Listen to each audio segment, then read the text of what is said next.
Okay. Seems a lot of people are coming in already, and as more people come in, but I'll start for now.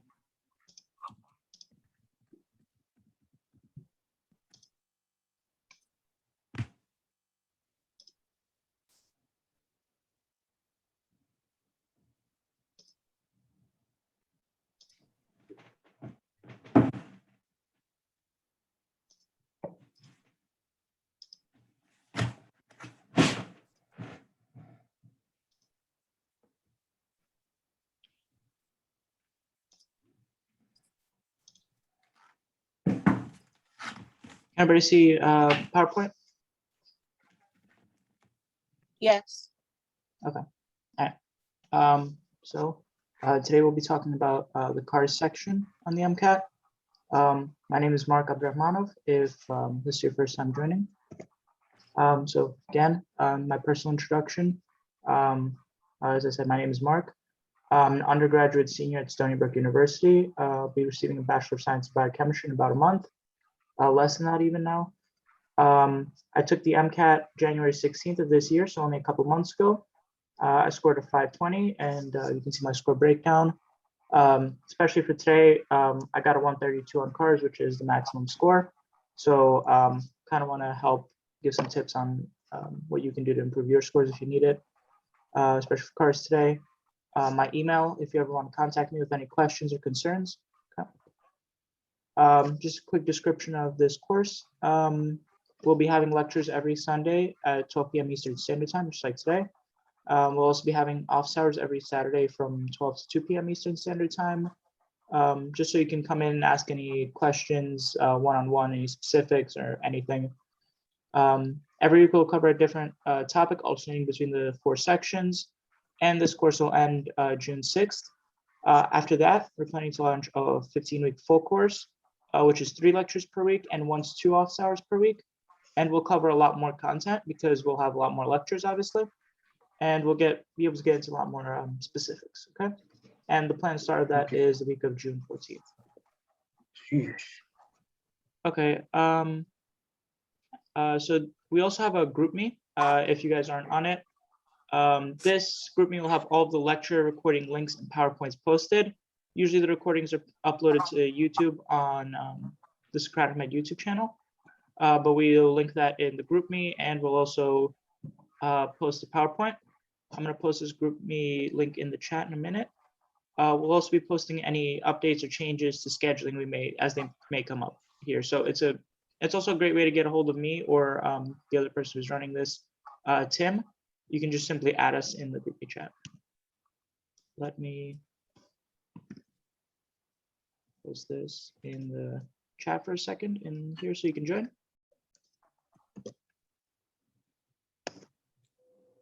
There you go.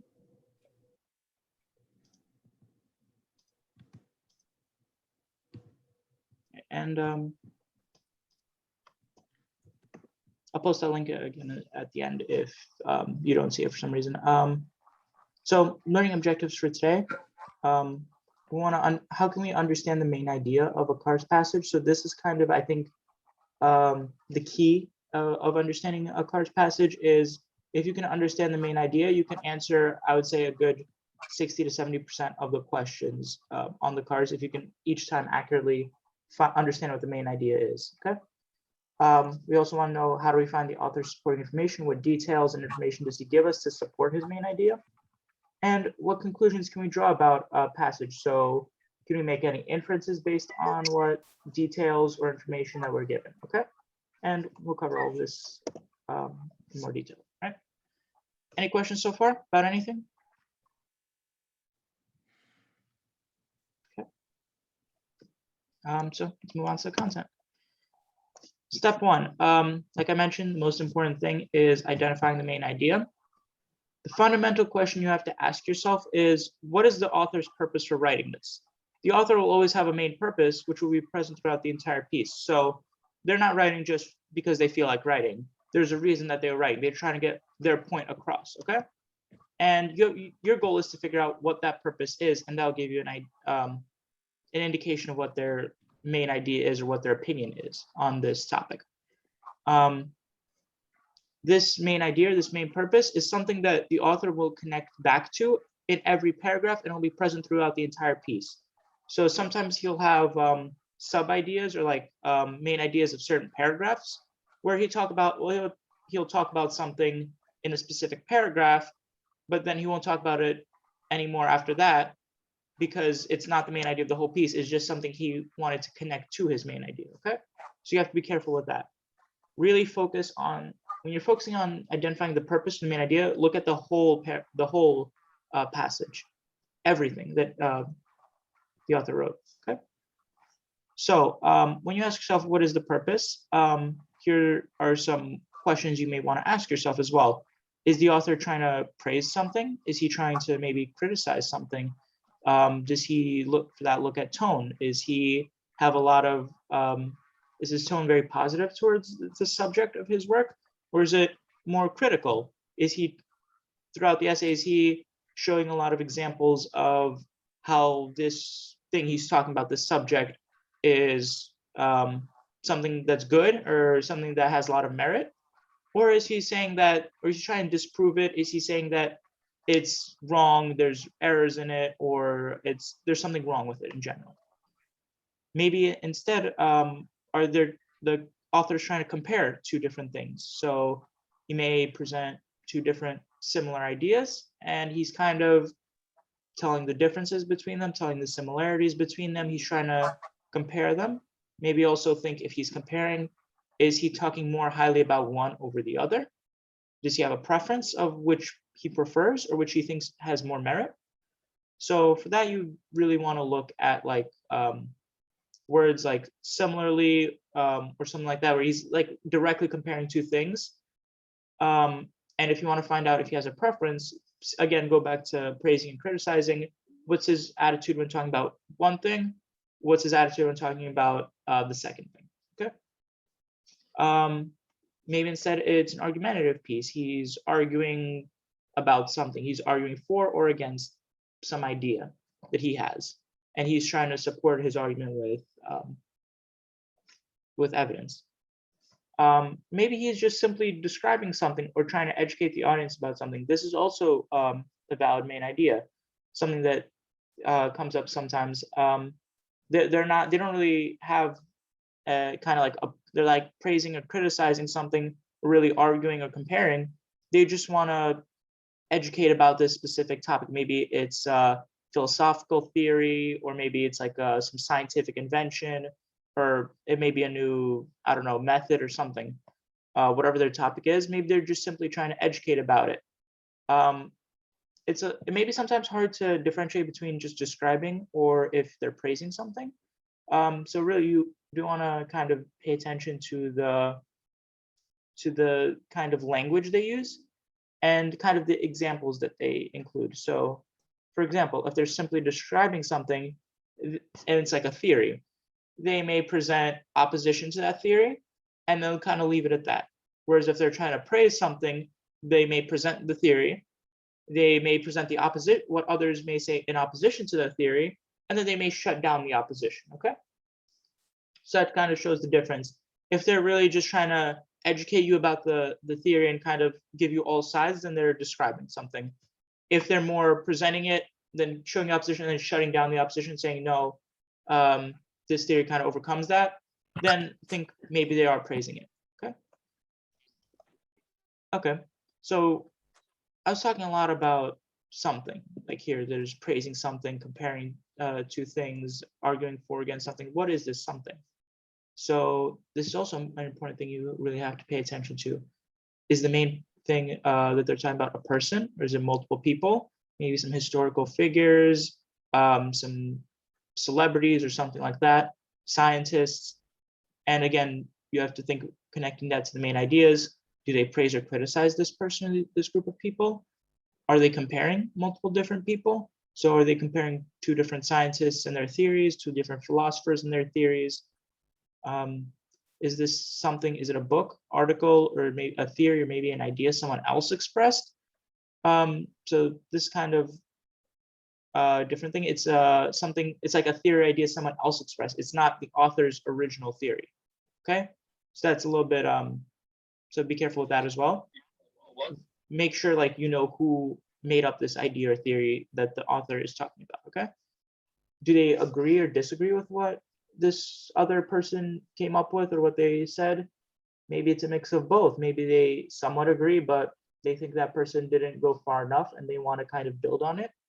Maybe they think the opposite, that they went too far and that it may apply to this specific scenario, their idea, but it doesn't apply to all scenarios.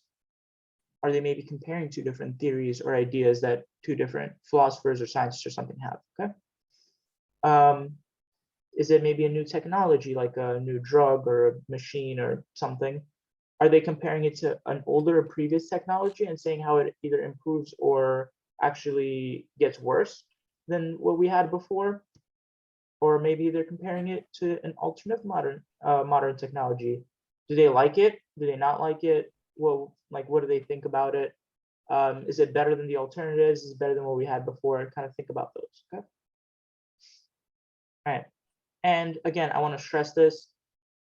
When I'm mentioning these like people, books, theories, technologies, I'm referring to something that's constant throughout the entire article. So maybe he'll talk about a person, his theory, say he'll talk about Darwin and his theory of evolution in one paragraph, and then he won't talk about it again for the next 4 paragraphs, and he will never come back to it. That means the main idea isn't involved with Darwin or his theory, it's involved with something else, and Darwin and his theory are just supporting information users. So you have to pay attention to what is a common theme that's in all 5 or 6 or however many paragraphs the passage has.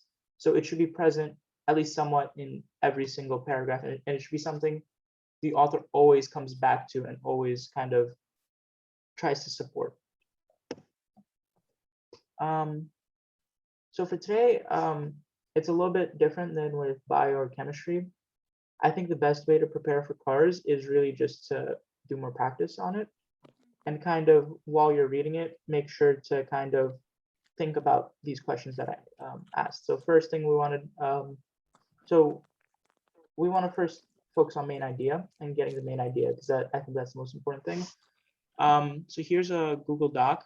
I will post this as well in the chat. Second.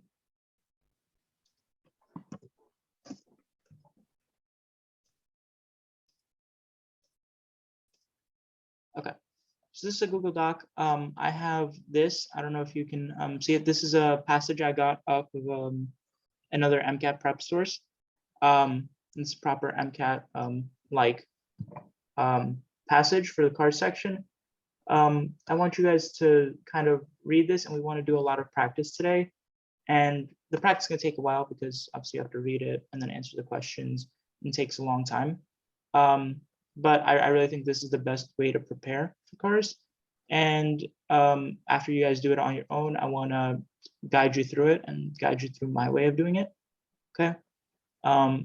If you want to, so like, I know this might be hard to see, and some people like highlighting and kind of looking at things more like themselves. That's why I posted the Google Doc. It contains both of the articles that we'll be looking at today, both the passages. So this is passage 1. If you guys could just try and maybe get started on reading it and see if you can understand it and if you can find what the main idea is, and then I'll ask you about it. And we'll be using this passage for the next couple of topics today, okay? Before we continue, does anybody have any questions about just main idea stuff before we continue to the passage?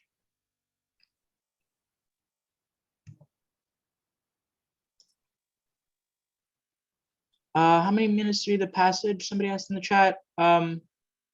I'll say I'll give you guys about 15 minutes to read the passage. That's more time than they will give you on the MCAT, but really I kind of want to like give you guys a little bit of time, because I think that for cars at least, the first step is definitely you have to learn how to get correct answers and learn how to analyze passages first before you have to worry about timing.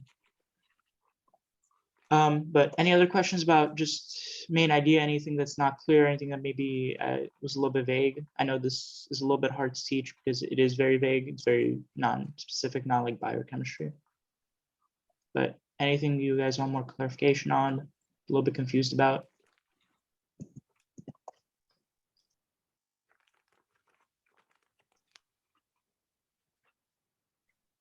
How much time should we spend on exam to read? I think, I don't remember exactly, but I know that you have about an hour and I want to say 15 or 20 to read, like the whole, for the whole test. I believe there's usually about 9 passages, I want to say. So I want to say about 10 minutes you want to limit. Yeah. Yeah, about 10 minutes. Somebody else put it in the chat. About 10 minutes per passage, but obviously some less more. But yeah, I'm giving more time just because I want you guys to get it right. And I'll go back to the passage on the PowerPoint as well if you don't have access to Google Doc. As somebody asked, how important is citation? Could you clarify your question? Citation, like when you're citing, you're not citing the sources because you're not actually writing, it's multiple choice. No, I meant sometimes at the end of the passage, they'll have a citation like from the journal of something, or do we read the citations sometimes at the end of these verbal passages? I don't think I ever did. Maybe if you want to get an idea of the time period this was written in, but maybe that's for like legal reasons, like because they can't like obviously appropriate someone else's work. They have to cite it where they got it from. Okay, so don't necessarily read it, spend Not time to necessarily, read yeah. it. If it maybe it'll help you understand, if it'll help you understand, you think learning the time period when this was written and what, like where it was written, maybe, but otherwise not really. Okay. All right, so I'll keep this up. Okay, at 12:30 Eastern Standard Time, we'll maybe a little bit later we'll reconvene. So read for now, Pastor John.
Two important concepts of social psychology are utilitarianism, which aims to calculate institutions in the I'm sorry, greatest whoever that is, could you mute your mic?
Okay, so I want to give people maybe another minute, most, and then we'll continue.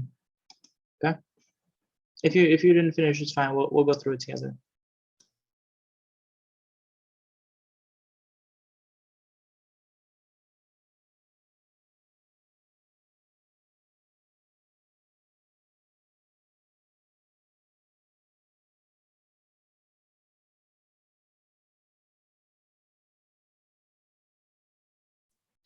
Okay. Let's continue. So this is the first question I wanted to ask.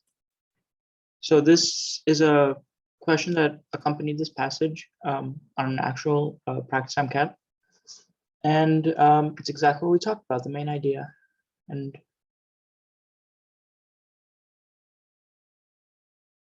if you want to look back at the passage, go to the Google Doc and have them open multiple tabs.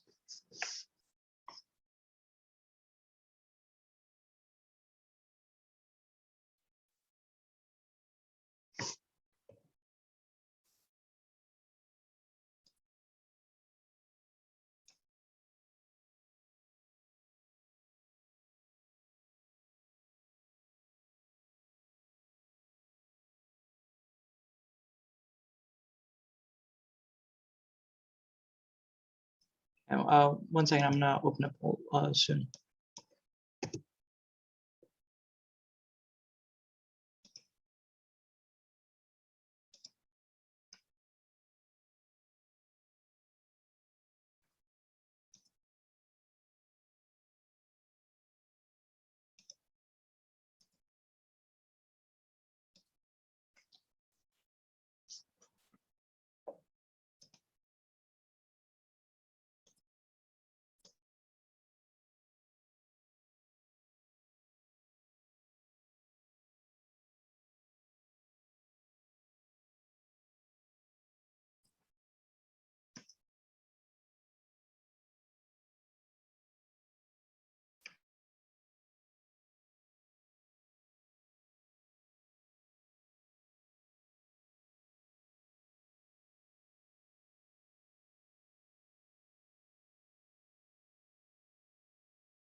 Kids, everybody have a good idea, or do you guys need more time?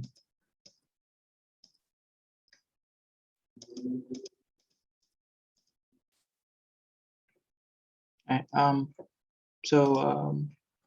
Tim, I don't know if you're here. The other co-host, Timothy. Tim, are you still here?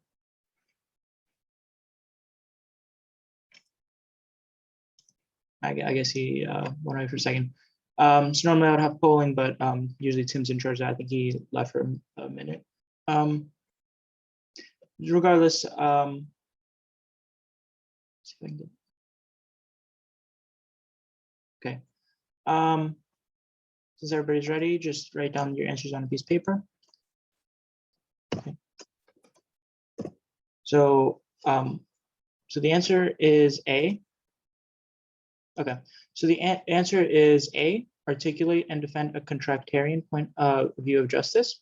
Okay, so you guys want me to explain why? So I think the other answers that I would think a lot of people would maybe choose is maybe C. Yeah, so that's I thought the other answers that would be compelling would be C. The reason for that is compare the utilitarian and contractarian theories of justice. So remember when I mentioned watch for the whole main idea of the whole article, not just one paragraph. If you want to look back, utilitarianism is mentioned in this first paragraph. Two important are this, utilitarianism and contractarianism, and then it's not mentioned in paragraph 2, 3, 4, or 5 really. This is like these 4 paragraphs are only about contractarianism, not at all about utilitarianism. really, the only reason he even mentioned utilitarianism is because as kind of like a way to introduce it, or kind of just introduce contractarianism, and kind of like how it has like another theory that it competes with. So if we want to talk about back to my main ideas, is he comparing two things?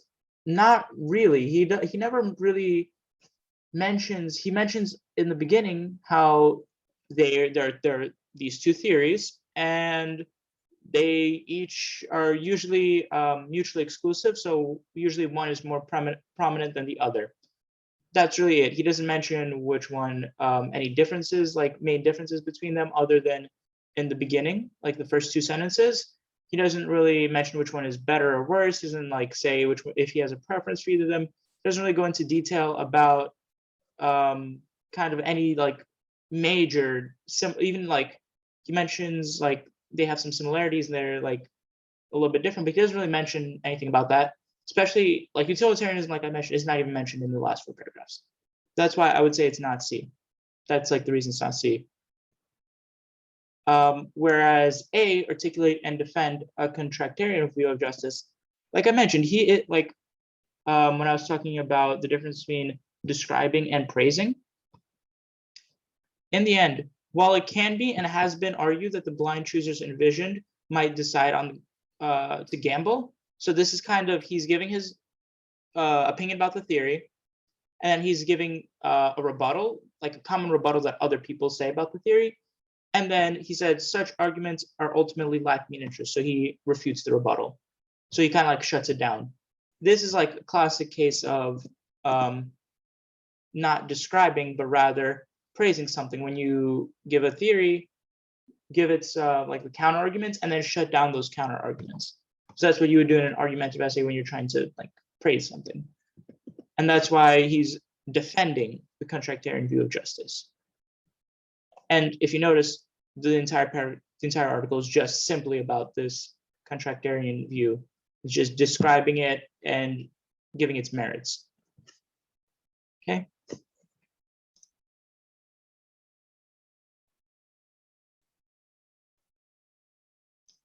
Yeah, so AA is just overall, AA is more correct like for the whole passage.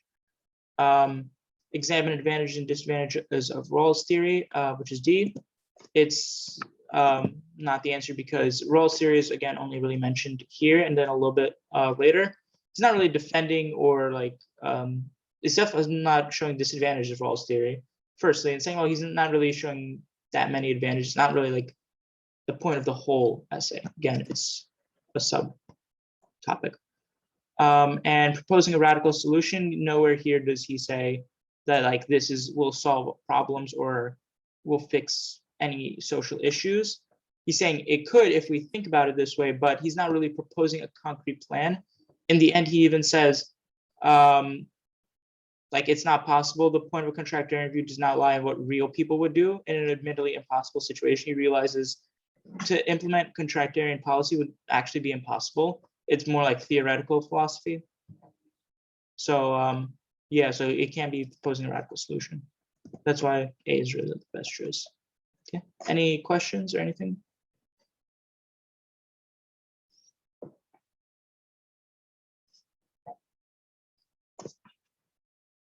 Okay, then we can move on.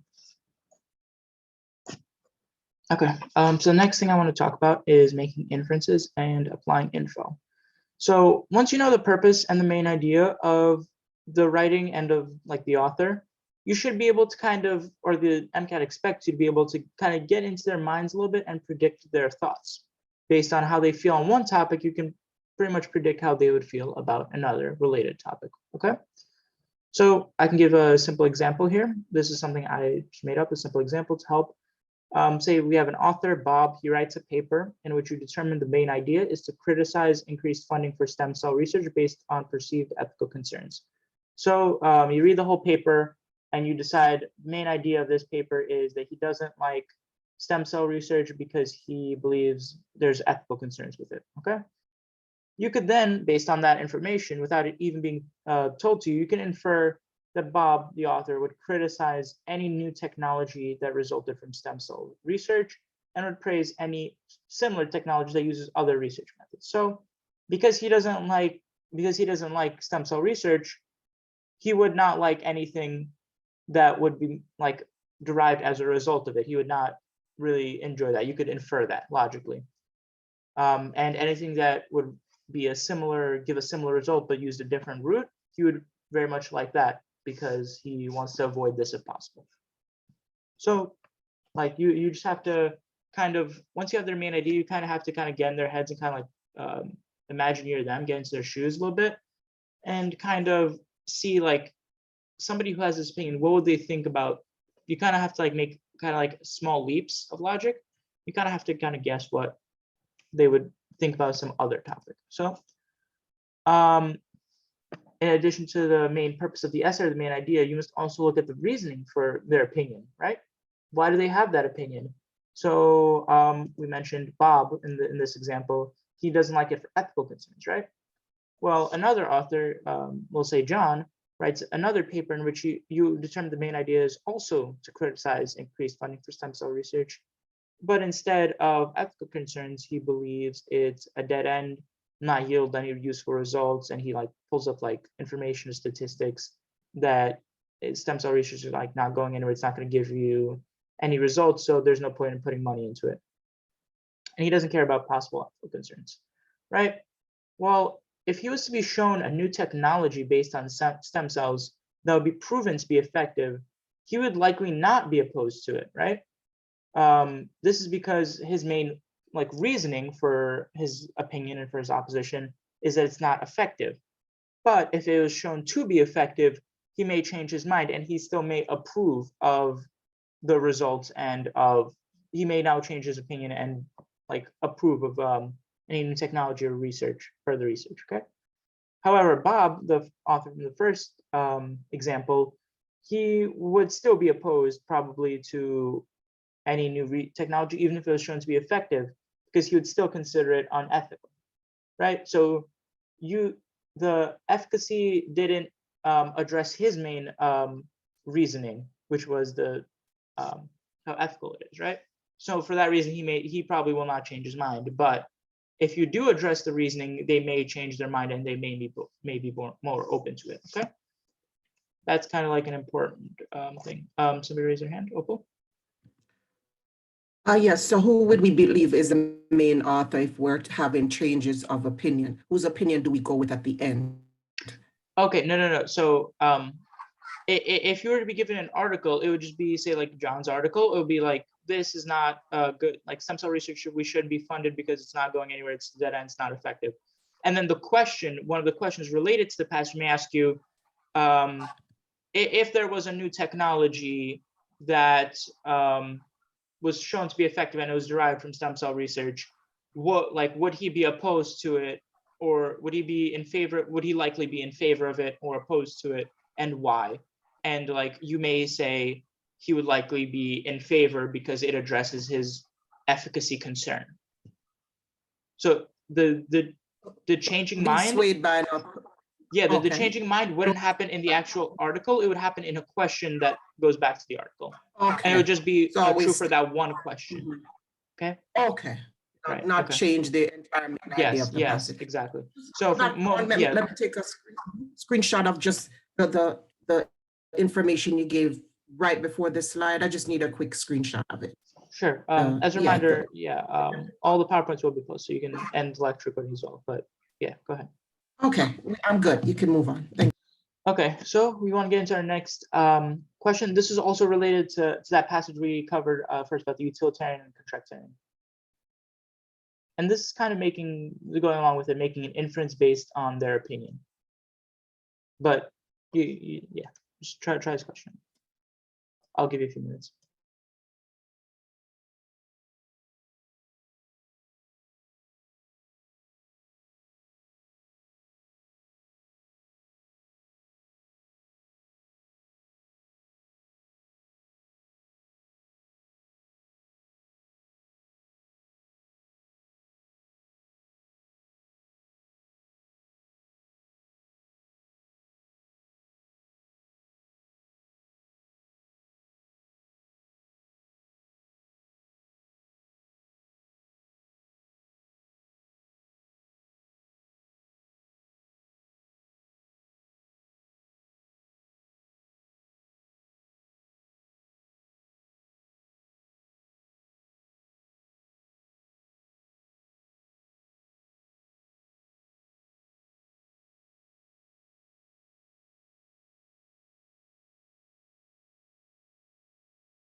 Okay. Is everybody good? Does anybody need more time?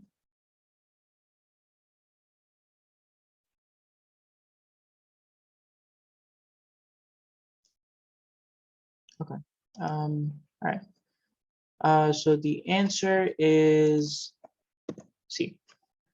Keeping the parent alive only if doing so is beneficial to the society as a whole. So this, unlike kind of like what I mentioned in the last kind of 2 slides, is not talking about the author himself, but rather a person that the author mentions, a utilitarian, right?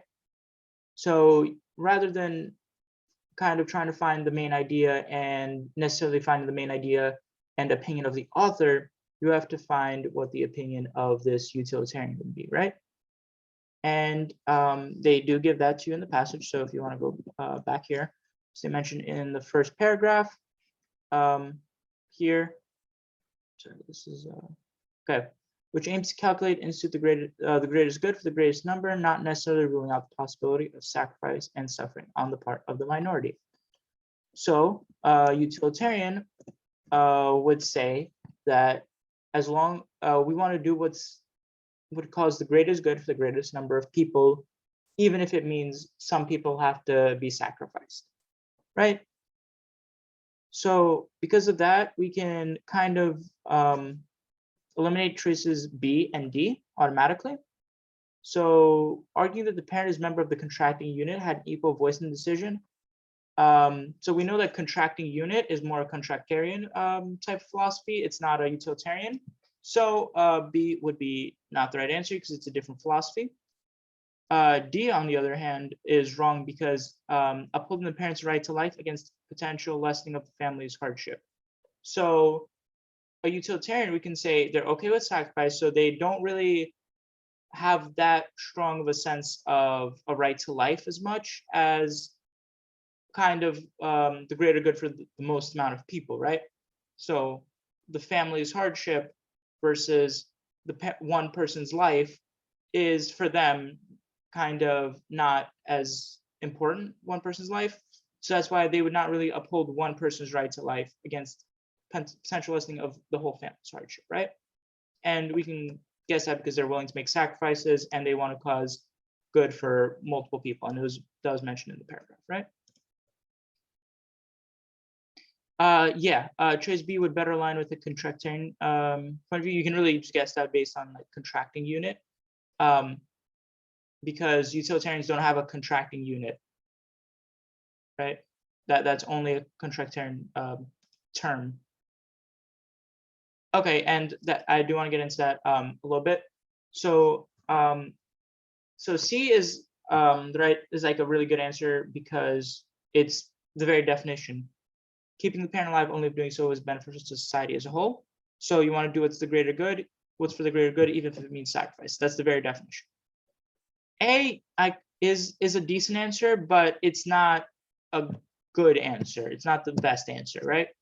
So balancing potential burdens on the family against burdens society, as mentioned, utilitarians, and as mentioned in the passage, it's more of a kind of, you want to do the best for society as a whole, right? So you wouldn't really be balancing potential burdens against burden society because you wouldn't really want to burden society, right? You wouldn't, what this means, what this answer choice means, is that you would take some of the burdens that are placed on the family and move them a little bit to society and have society like kind of take some of the burden that the family struggles with. But that's really not what utilitarianism is about. Society doesn't want to accept burdens from people unless they get something more beneficial out of it. And this doesn't mention that keeping the parent alive by balancing these burdens would give a good result. So that's why this is not the correct answer, right? I'm sorry, what's outside info? Balancing potential burdens on the family against burden society. So you know what this answer choice means is balancing, like taking the potential burden from the family and balancing it so a little bit is going to the society. And we know that utilitarians, they, as shown here, they want to do what's the greater good for society as a whole. So they would only accept those burdens if it was stated that keeping the parent alive would be worth it, but it's not in the answer choice. It's not stated that it would be worth it. Right, yeah, okay. So if it mentioned balancing potential burdens on the family against burden society, and if it mentioned and the parent would contribute more to the society than the burdens he caused, then maybe that would be the correct answer. But since it's not, you can't assume that. So C is the best answer. Okay. Any questions about this? Concerns? Okay. Move on. The next kind of scalar topic I want to talk about is drawing conclusions. Oh, sorry, I saw somebody in the chat. Okay. So we're expected to be able to draw conclusions from details. So this is kind of a little bit unrelated to main idea. And this is one of like the few things actually that's not related to main idea, I think. So you want to take supporting details and you want to like kind of take them to their logical conclusion. So to do this, and this is like a little bit hard to explain, but you might see it when you see the question, you must understand what those details mean. So you have to break down the sentence and or the sentences you're asked to read and really understand what the implication of each one is. Like I mentioned, you have to take each sentence and kind of think, where does this, like if this sentence was true, what's the next step that I could infer? What could I conclude from this? What's the next logical step? Like, what does this mean? It's like in the context of the passage. This is again like something hard to teach and it's best improved through practice. It really involves really reasoning through each option and thinking critically. So I want to kind of like just show you a question just so you can kind of understand what I'm talking about. This is so you really have to kind of like think things through a little bit for each answer choice. Some answer choices you don't have to, and you can maybe eliminate them right off the bat. Some you really have to think through. So take a moment and really go back to the passage and kind of like think about this one. Okay, I'll give you a few minutes.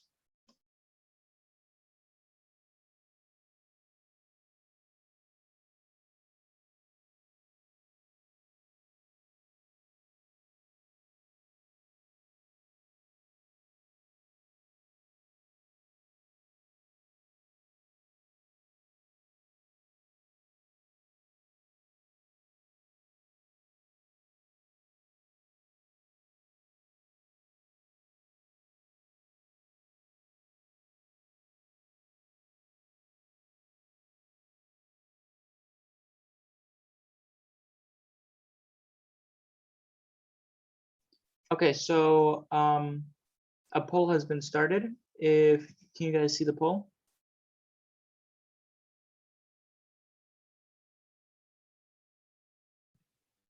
Yeah. Okay. All right. So when you get the answer, put it in the poll, and then we'll stop it when most people have answered.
Yeah, as Tim mentioned, the chat polls are anonymous, so we don't know who's answering what, so don't worry about that.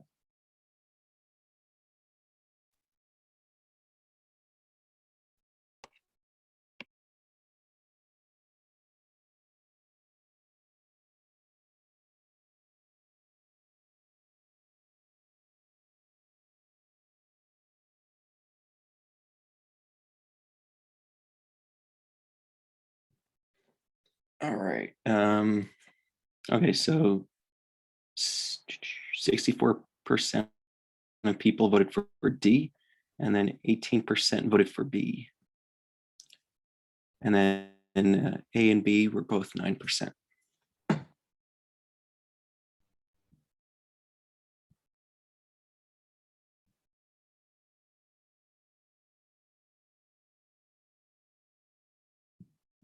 Okay, I'm doing this just for people who are watching on the recordings. And just so you guys can visualize. Okay. Oh, I actually messed this up because whatever. Kind of move these down one, but whatever. So the correct answer is actually D, which most people have answered, and I'm happy if I can get results. There it is. Okay. So I do agree. The answer is D. And I'm happy that people were able to see it. So we know that the answer is not A because if we want to go back to the article, it specifically says these two concepts in the first paragraph, these two concepts are contrasting but not necessarily contradictory. Okay, so we can automatically rule out B just based on what the passage says. Starts from similar ideas of human nature. Again, this is not necessarily true because we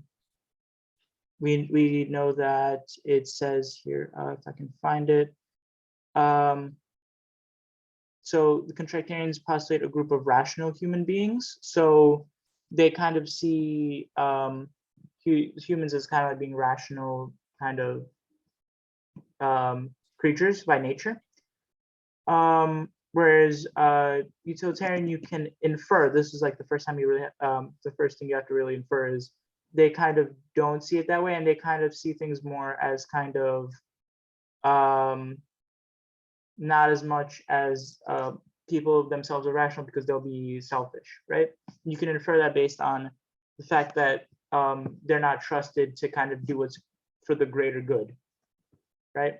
So somebody has to tell them what is for the greater good. They can't rationally think that themselves. That's the first thing first conclusion you have to make. Whereas involve different notions of desirable society, as you can kind of infer from utilitarians, their desirable society is where a lot of people enjoy the most freedom, with a few people like not having a good time. They're like suffering like slaves.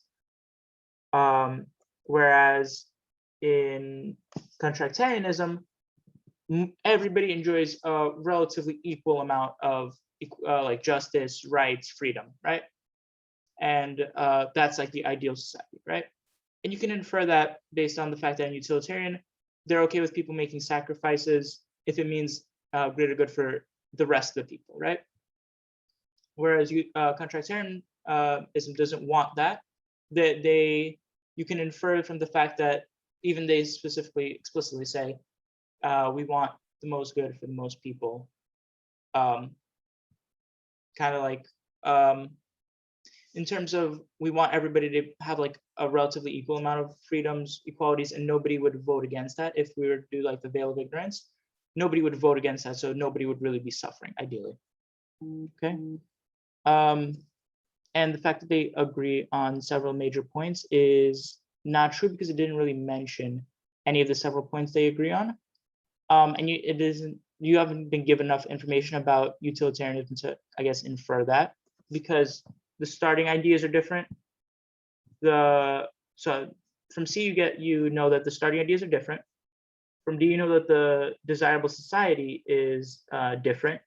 So really there's not much left of kind of what you can agree on between those two people. They're not necessarily conflicting, but they don't really, not necessarily parallel either. They don't really agree with each other that well. There's not enough evidence to support that, right? Anybody have any questions about this or anything? Like, anybody confused?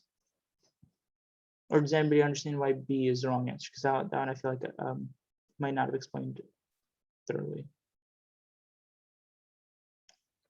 Okay, if not, I can move on, right? Okay. This is another very common type of question that you'll see, strength and weaken questions, okay? So once you understand the main, this is going back to main idea, and another reason why I mentioned main idea is important. Once you understand the main idea, whether it be of the whole passage or just one paragraph in the passage, or even an idea presented in the passage, you should have an idea of how to support or weaken that idea with evidence. So some forms of evidence, you could have statistical research, specific examples, new findings, etc. So again, statistical research would be something like if they mention kind of like this many percent of people have suffered from this as a result, like this many people have like died or something of this bad thing, for example. Specific examples could be times in history where this maybe theory or idea has worked out, or hasn't worked out. Maybe something like another, like kind of in another area or situation where it has worked out, something where, or hasn't worked out, I should say, like either way. A new finding would be some like new like scientific article came out saying like this works or whatever to support their idea, or a new scientific article has found this or that. They could use another specific example. They could use kind of like credibility of professionals. So they could say doctors like this, like have shown that this, have said that this drug is good or bad or whatever. That's another way of supporting evidence to support your idea or claim or whatever your main idea is, to use credible citations and resources. So what you really have to do with all these details is really, firstly, you have to identify that they are details. But what's really important is you have to determine what the significance of each one is and how does it relate to the main idea. How strongly does it support it? How strongly does it oppose it? And you also have to find any ideas where maybe there's not as much support or very little support, very like they're lacking in evidence and support and details. Okay. For example, we're going back to the author, John, who wrote about stem cell research and its lack of efficacy, which was my example. If you were told that no new technology in the last 30 years was based on stem cell research, how would that relate to the main idea of John's paper, right? Since the research has not led to any innovations for a very long time, you can logically reason that the research is not very effective. And this would be in line with John's opinion on the matter, and it would thus be a detail that would strengthen John's claim, right? So he's using statistical research that over the last 30 years, like very, very small percentages of technologies have been due to this research. And he is using that to strengthen his claim because it agrees with his opinion, right? On the contrary, if over 10 different new approved drugs released in the last 5 years were based on stem cell research, we could logically reason that the research is effective. This detail would weaken John's claim. So this is the opposite. If we were given like statistical examples or specific details that show treatments and technologies that did result from the research, that would show that we can logically assume from that the research is effective because it leads to results. This goes exactly opposite to what John's main idea is that you kind of figured out earlier, and this would weaken John's claim. Okay. Before we continue, we'll make use of strength and weaken in a little bit. I wanted to get this second passage out. So again, it's on the Google Doc, which I'll put in the chat one last time. It's also on screen for you. I'll give you until like 1:17. So I'll give you 10 minutes. This one's a little bit shorter. Okay. we feel it's not enough time, I'll give you more, but yeah, try and read it.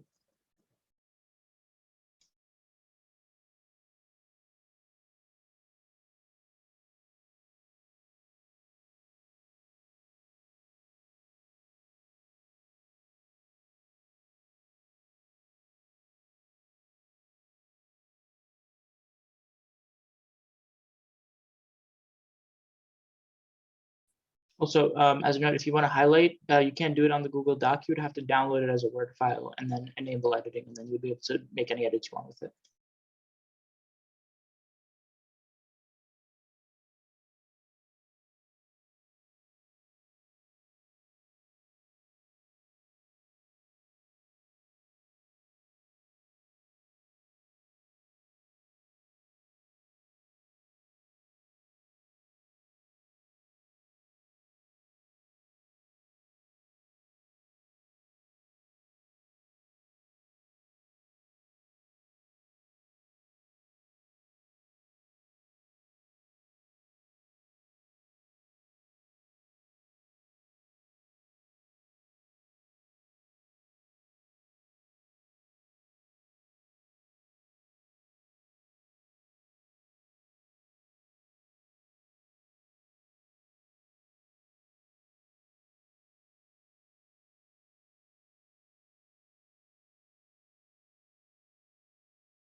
Okay, is everybody done? Does anybody need more time?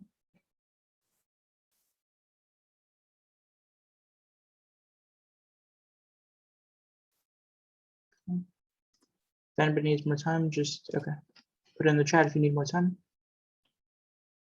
Okay. That's good. So I gave you about 8 minutes to read the passage on the actual MCAT. Like we mentioned before, you have about 10 to 12 minutes to read the passage and answer the questions. So if you finish reading with a minute or two to spare, you should be decently good time. Obviously better is faster, but yeah. All right. So this is the next question. If we're gonna start the poll right about now.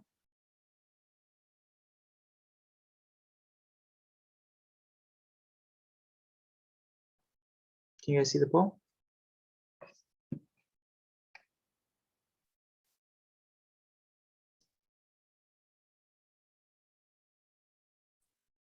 Okay, perfect.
Okay, we're gonna close the poll in about 30 seconds or a minute. Get your answers in. For this one, I'm trying to like speed things up a little bit just because I do want to get a little bit of timing done and just like it's kind of like make it more realistic a little bit.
All right, Tim, do you have the results for the poll? Yes. So 40% said D, 30% said B, 20% said C, and 10% said A. And I'm sharing the results.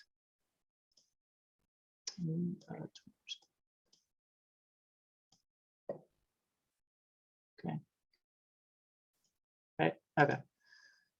All right. So let's go through this. So correct answer, which the majority did get, is D. So it's not as So it's still not the majority of the class, I guess, but the majority of people did get the right answer. So I do want to go over this a little bit. Okay. So this relates to the strength and weaken that we talked about before, just in a different wording. They didn't use the word strength and weaken. Sometimes they do, sometimes they don't. For this one, you could identify that it is because it says which of the following explanations would pose the greatest challenge to the theory. So which of these would weaken the theory the most, right? And the theory, you can think of it as an idea, right?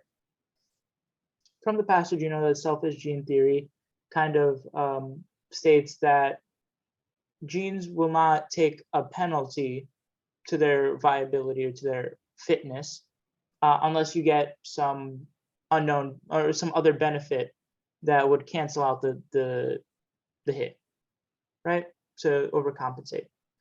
All right, well, so what you're looking for in the answer choices is which of these details, if true, would show the gene, would go against the theory, or would, in other words, show a gene which is detrimental to the carrier or the person who has the gene, but still gets passed on from generation to generation. It doesn't die out over time, right? Well, we'll start with B, which is the most popular and correct answer. Humans usually engage in altruistic behavior when there are others around C because this increases their social status, which correlates with reproductive success. Fitness, as mentioned in the paragraph, and as you actually should know for your other biology section, fitness in the biological sense represents reproductive success. How many kids do you have, and how many kids make it to adulthood to have their own kids, right? So altruistic behavior, as also mentioned in the passage, is detrimental. It's usually, pretty much always, it's a hit. You sacrifice your own interest to help others. So it's detrimental to you. So in order for altruism to be passed on from generation to generation, according to the selfish gene theory, it must also provide a positive benefit to overcompensate, right? B exemplifies this because you take the detrimental hit because you're altruistic, but it increases your social status with other people, which leads to reproductive success, which is beneficial to you and increases your fitness, right? So that's exactly what the selfish gene theory says.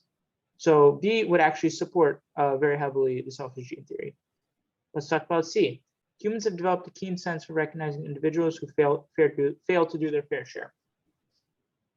Okay, and this decreases the fitness of freeloaders, right? So again, the selfish gene theory kind of says altruism, which is detrimental, but it's offset by something else. But another aspect to the selfish gene theory is if it's kind of, okay, I want to put it a different way. So if humans have developed a keen sense for recognizing individuals who do their fair share, that would punish people who are kind of freeloading or not being altruistic, who don't have this detrimental quality, right? And because of that, being altruistic, on the other hand, other than being a freeloader, rather than being a freeloader, would actually make you more fit because you would not be ostracized or you would not be punished. Whereas if you were a freeloader and you didn't have that detrimental trait, you would actually be punished. So it would actually be detrimental, if that makes sense, because your fitness would be decreased. And that kind of is exactly what the selfish gene theory says. Being a freeloader is beneficial to you at first, but there's a hidden drawback, a very big negative that kind of reduces your fitness and overall doesn't help you. And that's why altruism exists, right? In humans, it still exists. Yes, this is based on the passage. So it just so happens that in this case, the passage is a biology passage, a genetic passage. So selfish gene theory and all this stuff is something you would know from your biology as well, but this is a CARS passage. And all this information was in the CARS passage. I think I can link it one last time in the chat. 1 second. Here. This is the Google Doc that has the passages. They're also on the previous slide, but I don't want to go back. It's in here. Google Doc I just listed. It's a psych passage. And as for why A is incorrect, humans primarily help close relatives. Well, it's detrimental to be altruistic, but if it was the detriment was offset by the benefit of more people are spreading kind of your genes or passing on your genes, it's a benefit, right? So that again goes with the selfish gene theory. However, D, human societies which contain many altruistic individuals are able to outcompete those who don't. This doesn't mention, so we know altruism is detrimental. The selfish gene theory says if it's detrimental and it has no redeeming like overcompensation, it won't be passed on. This says, choice D says, you have a detrimental quality, altruism, and it has no compensation, no redeeming factors about it, but it still gets passed on. So that goes exactly against what the selfish gene theory says. And it's a good detail to use against it, if that makes sense. Okay, is this clear? So, to answer this question, you would have to understand what is the selfish gene theory, like what is this idea? You have to kind of like spell it out, like detrimental genes, if they don't have a compensation or like anything that kind of helps them redeem quality or something, then they won't get passed on. That's what it says. You have to recognize that it's a weakened question. Which of these would most weaken this theory? And then you would have to see, each of these choices, do they strengthen or weaken the claim by basically saying, do they agree with the selfish gene theory? Do they follow the selfish gene theory? Or do they go against the selfish gene theory? And you have to find the one that goes against it because we're looking at a weaken. Okay. Does that make sense? Any questions about this? For the people who didn't get D as the right answer, is this more clear now? Do you want me to explain any specific answer choice again?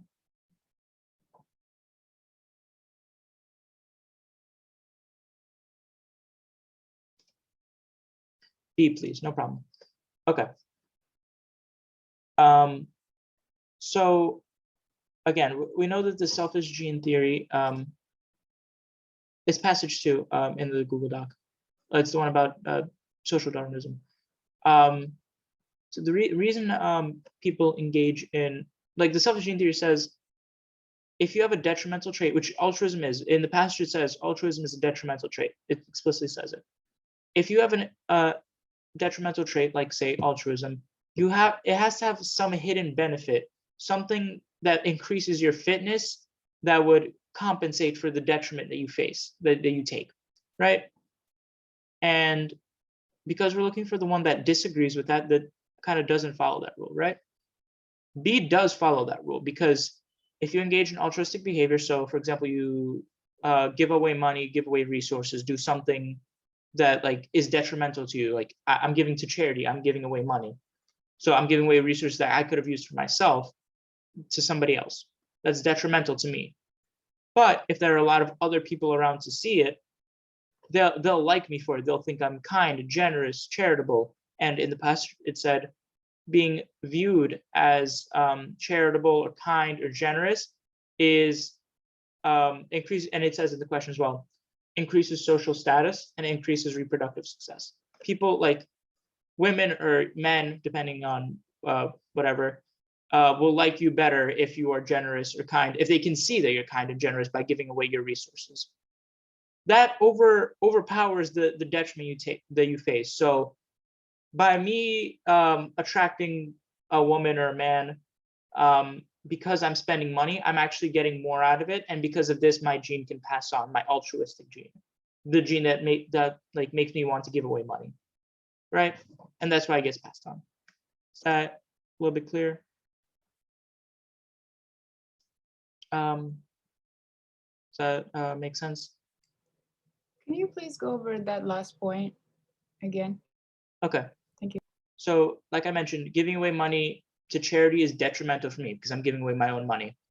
But if somebody is around to see it, so say there's a woman around to see it, and then she sees me giving away money, and she thinks I'm like, it increased my social status because she thinks I'm rich and I'm a suitable mate. And because of that, she's attracted to me. and I'm able to, because I gave away money, I took that like detriment. I'm able to have kids because of it. I will pass on this gene. So I have a gene, the altruistic gene, pretend, that makes me want to give away money to charity. I will pass that gene on to my kids. And my kids, well, the same thing will happen to them. They'll give money to charity because they have my gene. They'll attract mates, like females, males, who will see that they're giving away money and they're kind, generous. And they will be able to have their kids, and they will pass on the gene that I gave them to their kids, and it'll go on and on and on. That's exactly what the selfish gene theory says, because it's detrimental to you to give away money, but if you can get something out of it, like for example, social status and reproductive success, it can offset the detriment that you face, the negative that you face, the penalty, right? Does that make sense? And yeah. So yeah. So what would weaken that would be if somebody else said, you said somebody's attracted to you because you're kind, giving away money, and somebody who's already rich, would that weaken the argument, that the altruistic argument? If you're already rich, you're not really impressed with the passing on of the money? Oh, okay. What would No, be- no, I can say no, because as mentioned in the article, there was actually two reasons. One, that giving away money is actually good for you reproductively. Firstly, people will see you as kind and generous, so they'll, like I mentioned, they'll see you as kind and generous, and they'll like you. Another reason is if it's kind of like a status symbol. If I'm giving away this much money, imagine how much more I have. And that, like, so you should pick me because look, I have so much money, I can give it away basically for free. And that kind of like will also attract mates, because they'll be like, wow, he must have so much money, he'll have so many resources, he must be very fit, and I'd want to have kids with him. That kind of So right? what would weaken that if it's somebody else that had money and is not, like in this question, what would weaken it is if I already have money and I'm not impressed with your money, then that would totally weaken that argument. That could be an option to what would weaken the altruistic. Somebody else who has money. Yeah, if that was an option and it said like people who have money themselves aren't attracted to people who have money or something like that, then maybe that could be an option, but that doesn't really relate, and it's kind of like going a little bit too far with it. I don't want to like kind of confuse other people. Okay. Sorry, yeah, but if that was an option, then we'd discuss it, but this I don't want to. Okay, so next question, if you want to start the poll up again, Tim.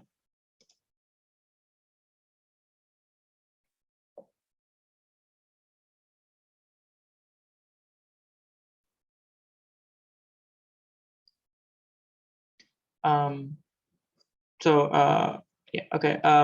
Sorry, I just wanted to interrupt the poll for a second. Ernestine mentioned this, helped me realize that what I messed up. So yeah, so sometimes the argument may seem weak to you or maybe outdated to you, or you may not agree with the argument that the author is making, but you can't kind of like go off that. You have to go off just what the passage says, and whatever argument the passage is making, or the passage is making, or whatever the question or answer choices give you. You can't go off of like what you know now, right? Especially if it's a topic that you are very familiar with. So be careful with that. So would it be fair that's kind of like a common trap on the test too? From some of the practice problems I'm seeing, it just seems like they kind of throw that in there just to kind of bait you, essentially, like if you know any outside knowledge. So Yeah, just a trap. So try and avoid using outside knowledge as much as possible when answering questions. Outside knowledge can actually be pretty helpful in understanding the passage. So like if you have a decent biology background, which you likely do, this would be like this whole selfish gene theory. It's not the first time you're hearing it. You already have some idea of where they're going with it, and it's easier to understand some of the jargon, especially that's present in these passages. If you have a philosophy background, understanding, you already know what utilitarianism and contractarianism is, and you can kind of better understand what the author is saying, but you still have to pay attention to what the author says rather than what you know from before. It just can help you understand. Does that make sense? It makes sense. Thank you.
Okay, I think we should end the polling.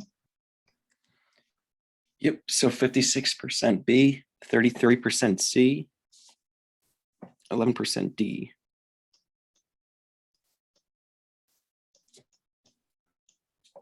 Okay. So, correct answer is B, which I'm happy the majority of the class actually got right. So that's great. So again, this is kind of making conclusions based off of the passage. So we were given examples in the passage of situations in which altruism is explained. Like altruism normally violates the selfish gene theory, but it's been explained by some theories. So for example, a homeless man pushing a stranger out of the way on an oncoming bus, it can be explained by somebody else will maybe push the homeless man out of the way of an oncoming bus if he ever gets in that situation in the future. Or the man he pushed out of the way will be indebted to him and he'll help him in some way, give him donations or something, or help him in some way. A filmmaker creates a documentary in a war zone.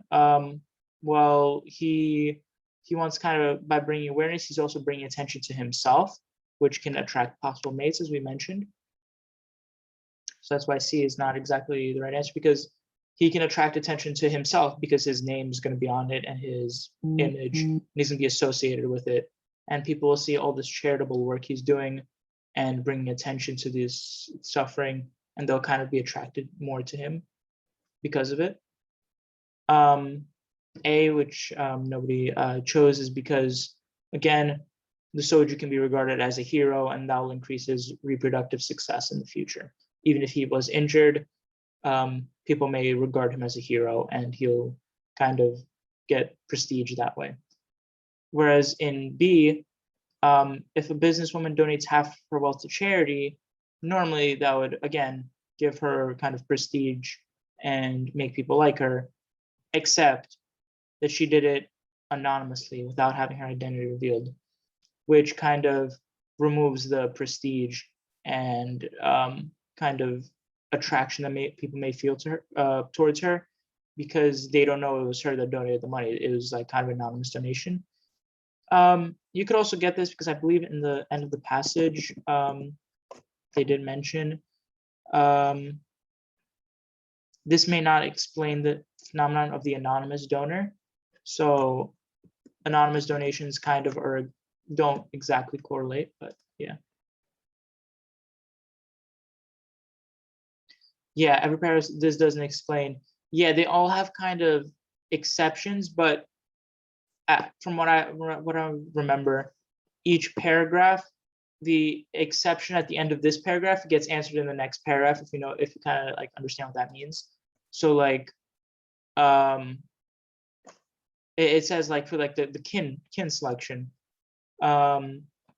people like who you might help people who aren't in your family, and it's like that's kind of weird that it isn't explained by kin selection. But in the next paragraph it says, well, it could be explained by the you help me, I help you type thing, like with which is the reason we knocked out D. So like the man might help the homeless person, the homeless man, because he helped him. So that may not explain charity, but at the end of the paragraph says it may not explain charity, where they don't expect anything in return. And then the next paragraph they talk about if you donate to charity or if you do something charitable without expecting anything in reward, people may view you as generous, and that could explain it. It's a little bit annoying, but kind of have to kind of go like step by step and kind of follow it each way. Does that make sense, Ab?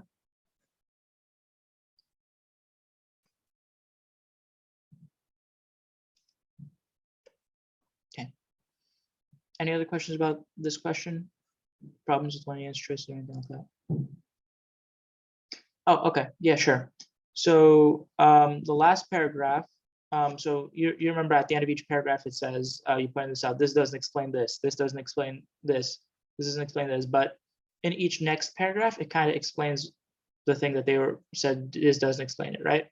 So for example, with the family thing, the next paragraph explains how you could help somebody that's not in your family.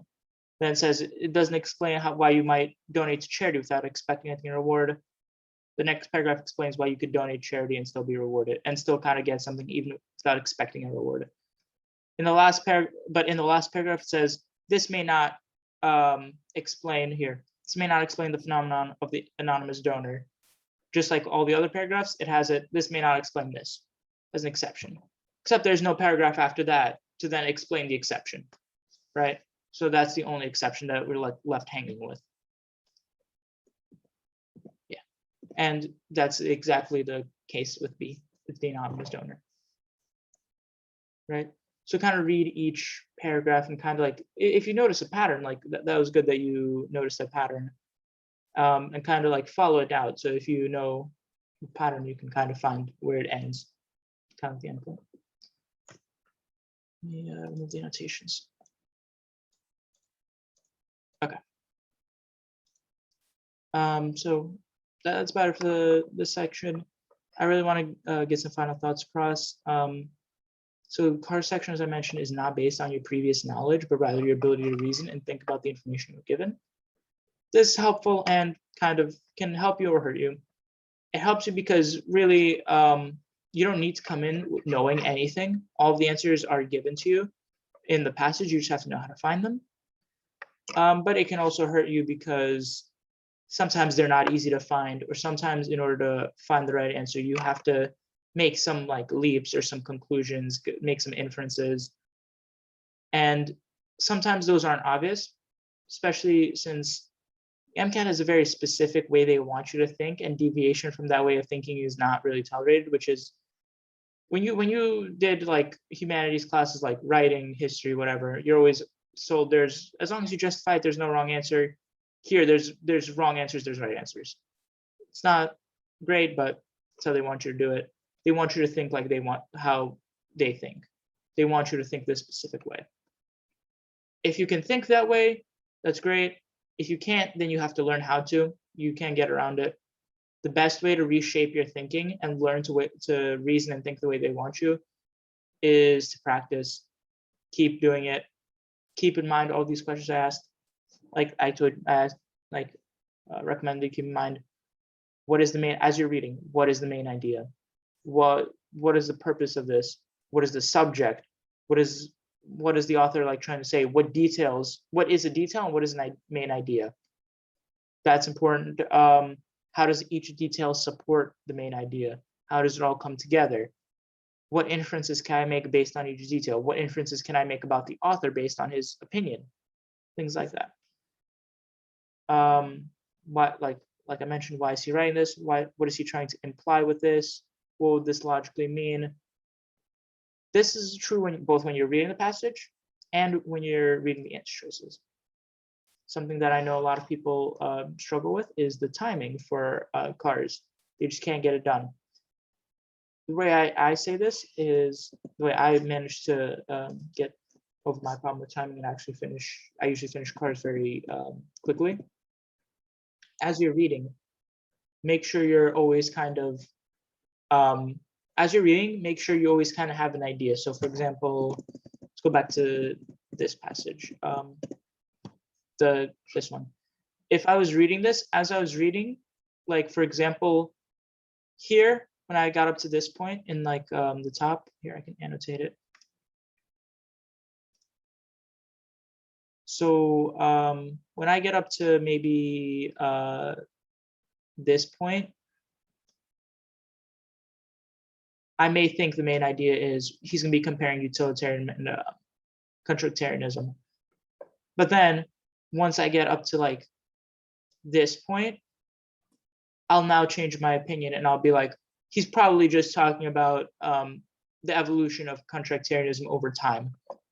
Once I get up to this point and read all of these passages, in my mind, I'll already be like, the main idea is probably he's just talking about contractarianism. He's no longer talking about utilitarianism. He's kind of given up on that because he hasn't mentioned it in a while. As soon as I get to this point, I'd be kind of 100% convinced of that. And at this point, I would just be highlighting, as I'm going, highlighting details that I think will likely be important. Somebody have a question? Yeah, a question. We can do practice. I believe, so we had office hours yesterday, and we actually did a little bit of cars yesterday. Does anybody, I know there are a couple of people here that were in the office hours. Do you guys remember the site you posted? Yeah, can you, Opal or Jack Weston, that was it, yeah. That was a good site. I'd never heard of that when I was taking the MCAT. I found out about it yesterday, but very good site. I actually like the passages. They were very MCAT-like. Yeah. And I think it's free, I believe. But yeah, as you get to this point, like I'd be almost certain of it, and that this is the main idea, that he's given up on utilitarianism. He's just talking about contractarianism. Next, as I'm reading, I would also be looking at details. So for example, John Rawls' theory, I noticed he talked about it here, but then he didn't go back to it. The so-called original position, rational beings.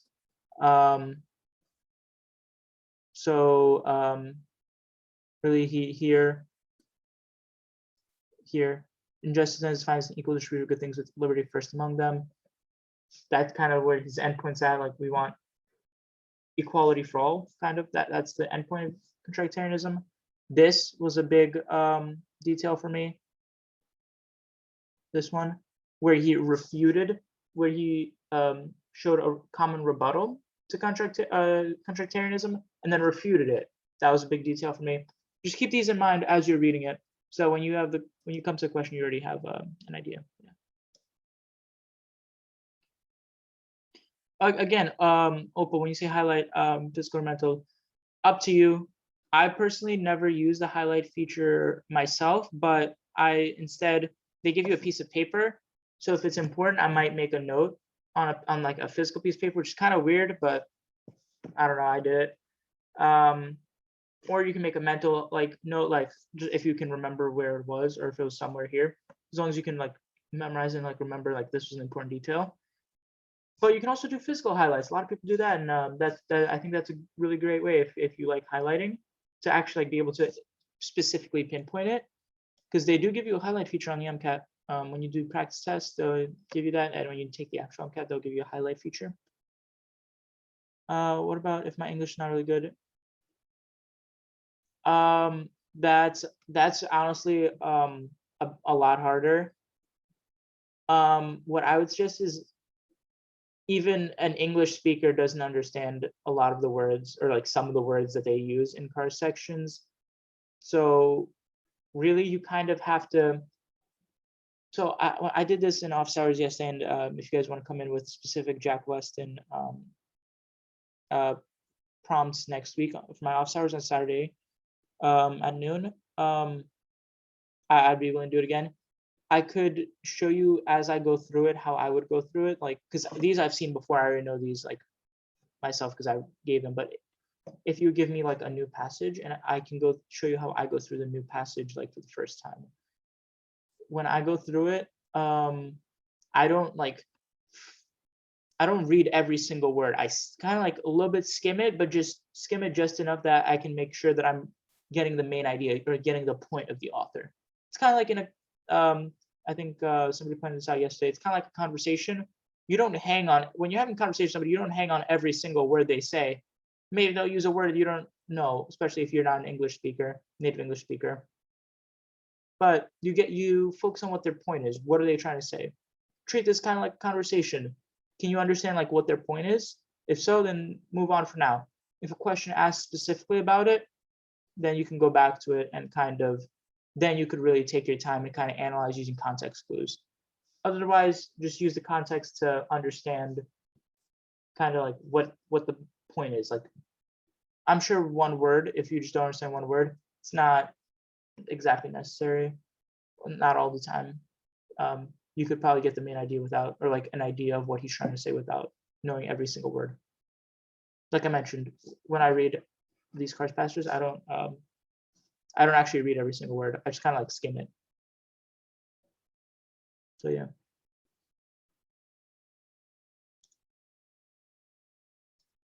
Does that make sense? Anything else? No problem. So just want to do some things to wrap up. So reminder, officers are Saturday, 12 to 2. If you come in with Jack Weston passages, I'll be happy to redo them together. If you come in with bio, chemistry, physics, whatever, I'll be happy to do that as well.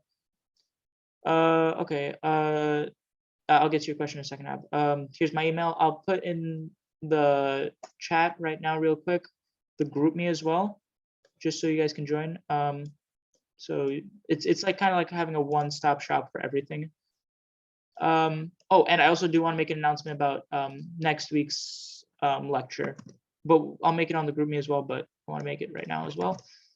So for the next 2 weeks, it's not actually going to be me that's lecturing. It's going to be, I think, is she in here? Let me check. Yeah. Janelle, another co-host, is here with me. Next 2 weeks is going to be, cell biology. So basically just the cell, components of the cell, organelles, function, location, stuff like that. She's going to be going over that mostly. I'll still be here to like assist, but yeah. And then the week after that is psych and soc. Group me is like a group chat. There's not like a time. It's like a group chat, like a text message. Yeah.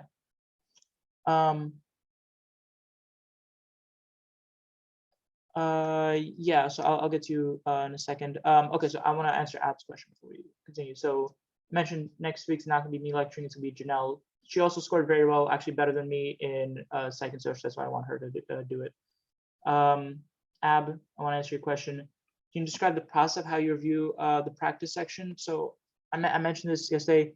It's a little bit hard, but really focus on when you do either Kaplan or AMC, or I'm assuming most things, they'll have subtopics. So they'll be like for each question, so it'll be like this is a main idea question, this is a strength and a weakness question, this is an inference question, this is a whatever question.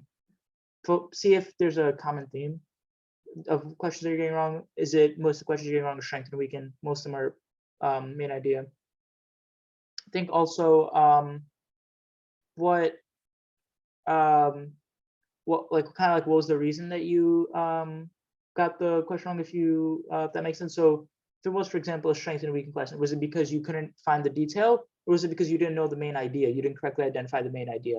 So kind of like think about that, like what are common weak points. That's what I would recommend for practicing. See like where you're, what parts of like what types of questions are you not understanding, what areas or like subtopics are you struggling to identify or figure out. How long did it take you to reach your score? I studied for a little over a month full time. That doesn't mean everybody will be able to, because for biochemistry, physics, I already had most of the knowledge already done from previous classes. So it depends how familiar you are with the topics already, if you just need a refresher, or if you need to learn from scratch. Cars, I didn't study much at all because I kind of like, I already had like an intuition for it, I guess. I thought about the questions like the MCAT wants you to think about it already. So I didn't have to spend much time learning about it.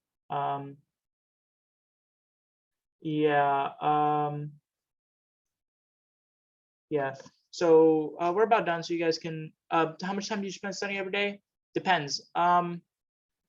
So for first 2-3 weeks, I was doing content review, biochem, psych, social, whatever. I was in content review. I did about 2 to 3 hours a day, like consistent.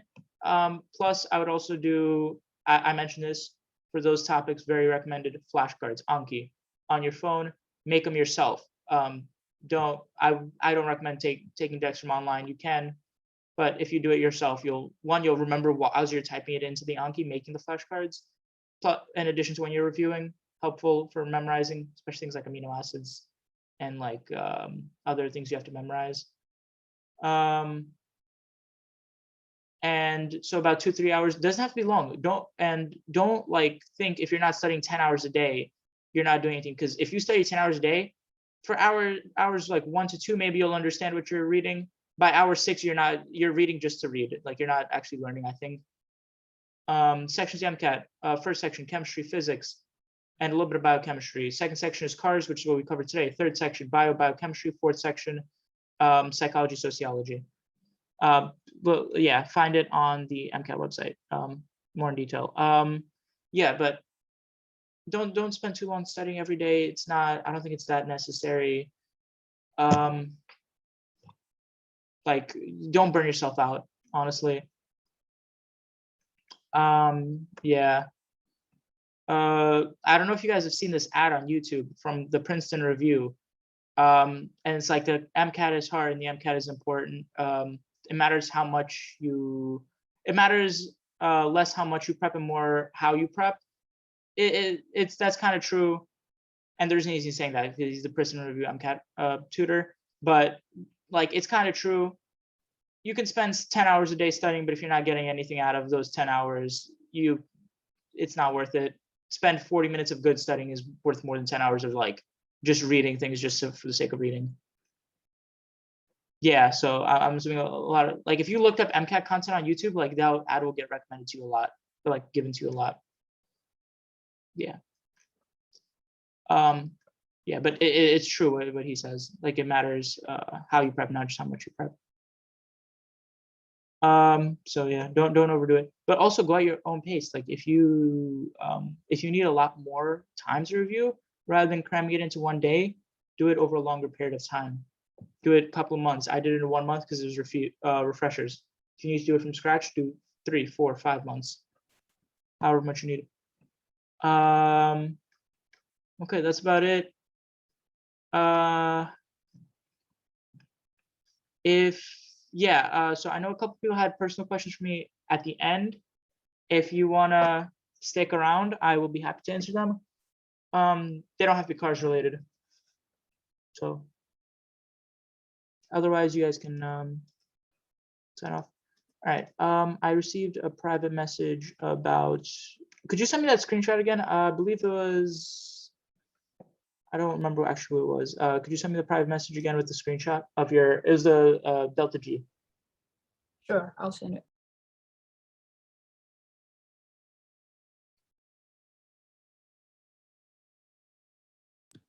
Mark, can you add me to the group me, please? Click on the link. It's like, click on the link and it automatically adds you. Like I can't add you myself. I can help you with Just that. click. Open. Oh, thank you, Tim. All right. So, all right. You won't be there for the next 2 weeks, but you will be there for office hours? Yes, or? So actually, I will be there for office hours. I think Janelle will also, like, she'll be running the office hours. I'll be there to help, like assist. Like, depending on what type of question, like, trust me, she scored very, very well too, especially in like the section, like psych and biology. So she's definitely a great tutor as well. Yeah. Okay, thank you. All right, Tim. Thank you, guys. Next week. See you later. 1 second, I just download. Did you get it? Yes, I did. Let me just download them. Okay.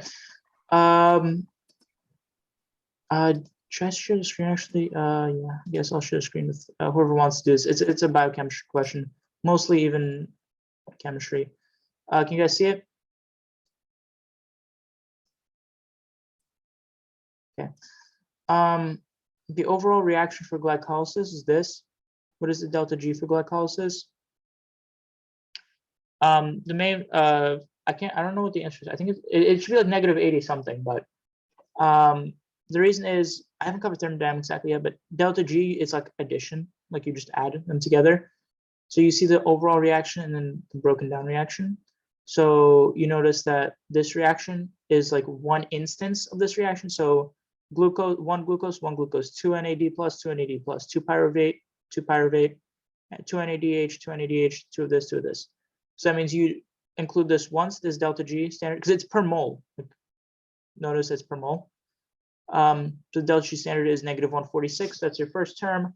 This, if you notice, it's 2 of these because 1 NAD in this equation, 30 kilojoules per mole is for 1 mole of this.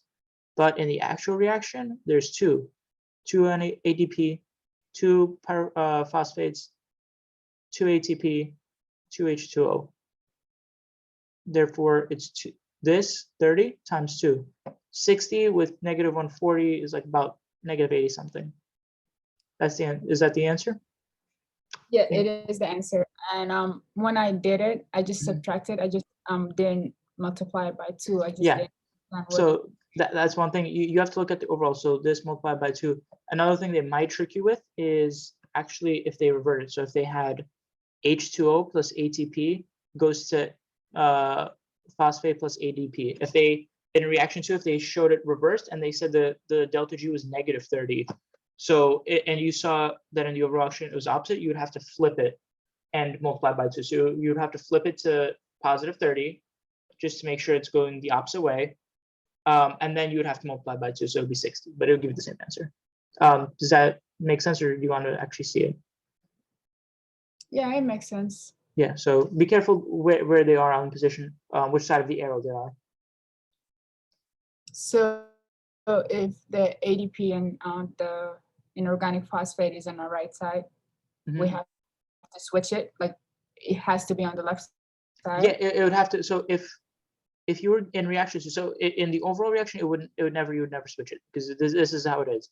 But in reaction 2, if they gave you reaction 2, they gave you ATP plus H2O.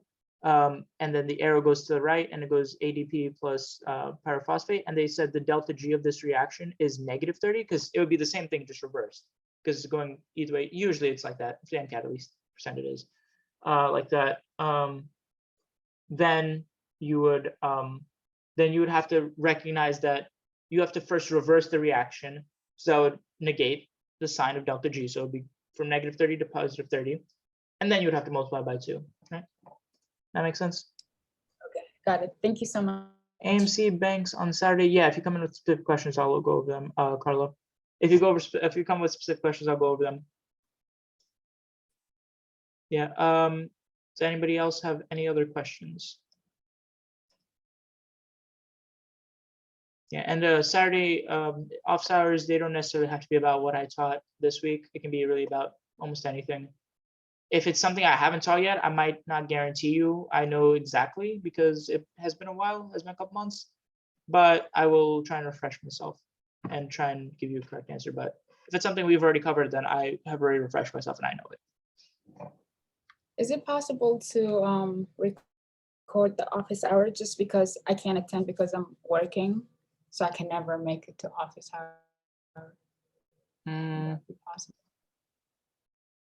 So I'm not sure. I will see because yeah, if people want it, I guess I could do it. The problem is like people come in with I guess kind of like more like personal questions. So I guess, but I mean I guess I could do it. I'll see. I'll try and do it. I mean, I'll if just let people that'll know be that's great, being recorded. but if you can't, it's okay too. Yeah, I'll try. I'll let people know that it's being recorded, and I'll ask them if they feel it. If not, I'll just leave it off the recording. I'll just like pause and answer questions with them. All right. Sure. Somebody asked, can you go over the passage on how you study any strategies? So let me stop sharing. Okay. How do we go over the passage? So it's like a little bit hard to do it with like passage that I already know really well because like I already know exactly what the main idea is and what everything is. So you would have to give me like a fresh passage. Like that would be the best way to do it, is give me a fresh passage.